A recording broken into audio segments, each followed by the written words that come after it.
Olá, professor de Física Newton, resolvendo as questões do vestibular CEDERJ 2024.1.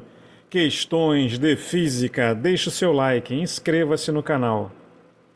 Questão 14. Na compressão quase estática de um gás ideal, em que não há troca de calor com o meio ambiente, a temperatura T do gás e o trabalho W realizado por ele têm as seguintes características. Então, opções A, B, C e D. Vamos lá.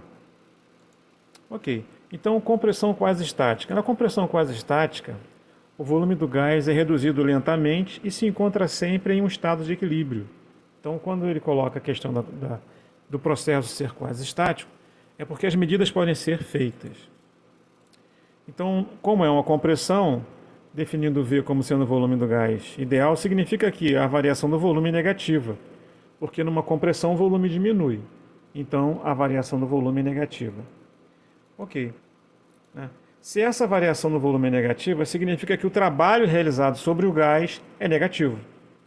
Então, se a variação de volume é negativa, o trabalho é negativo. O trabalho está sendo realizado sobre o gás. Então, ele é classificado como negativo. Não há troca de calor. Se não há troca de calor do gás com o meio ambiente, esse Q aqui é zero, que é a quantidade de calor. Ok. Então, essas duas questões, a letra A e D não servem porque aqui o trabalho é colocado como positivo. Então vamos continuar. A primeira lei da termodinâmica relaciona a quantidade de calor com o trabalho e com a variação da energia interna do gás. Nesse caso, a quantidade de calor é zero. Então a variação da energia interna é igual a menos o trabalho.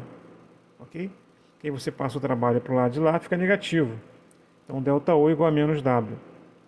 Só que o trabalho é negativo.